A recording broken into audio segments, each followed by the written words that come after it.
മലേഷ്യയിലുള്ള ഒരു ചൈനീസ് ടെമ്പിളാണ്. ബോറടിച്ചപ്പോൾ ഇരുന്ന് കാണാൻ വേണ്ടി വന്നതാണ്.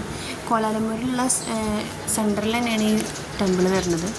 അത്യാവശ്യം ഏകദേശം ടെമ്പിളുകളൊക്കെ മലേഷ്യയിലുണ്ട്. അതിലൊരു ടെമ്പിളാണ്. ഇവിടെ കൂടുതലും ഹിസ്റ്റോറിക്കലായിട്ടുള്ള ഒരുപാട് ടെമ്പിളുകൾ വരുന്നുണ്ട്. അതിലൊരു ടെമ്പിളാണ്. ഒരുപാട് ആൾക്കാർ ഇവിടെ പ്രാർത്ഥിക്കാനായിട്ട് വരുന്നുണ്ട്. ഇതെന്താണെന്ന് നമുക്കൊന്നും മനസ്സിലാവില്ല. എന്നാലും നമുക്ക് അവിടുത്തെ ഇതിലത്തെ ഹിസ്റ്ററി ആയിട്ടുള്ള കാര്യങ്ങളൊക്കെ മനസ്സിലാക്കാനൊക്കെ ഇട്ട് നമുക്കൊന്ന് കയറി നോക്കാമെന്ന് മാത്രം.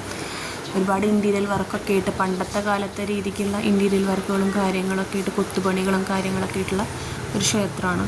കാണാൻ ഒരു രസമാണ്. നമുക്കും കയറി നോക്കാം. പിന്നെ ഇവിടെ ഒരു ആചാരരീതി ഉണ്ട് കേട്ടോ. നമ്മൾ പ്രാർത്ഥിക്കാനായിട്ട് ഇവിടെ വന്നു കഴിഞ്ഞിട്ട് അവിടെ ഒരു ഡപ്പ പോലത്തെ ഒരു സംഭവമുണ്ട്. അതായത് കുറേ സ്റ്റിക്കുകളായിട്ട് അതിൽ പ്രാർത്ഥിച്ചിട്ട് നമ്മൾ ആ സ്റ്റിക്ക് പൊന്തിച്ചിട്ട് കഴിഞ്ഞാൽ നമ്മൾ എന്തെങ്കിലും ആഗ്രഹം വിചാരിച്ചിട്ടാണ് ഇടുന്നത് വെച്ചാൽ അതിനൊരു സ്റ്റിക്ക് എടുത്തു കഴിഞ്ഞാൽ നമ്മൾ വിചാരിക്കുന്ന കാര്യം നടക്കും എന്നാണ് അവരൊരു വിശ്വാസം. ആ സ്റ്റിക്കിൽ എന്താണോ വരുന്നത് അത് നടക്കും എന്നാണ് അവരൊരു വിശ്വാസം. ഞാനും അത് ചെയ്തു നോക്കിയായിരുന്നു കേട്ടോ.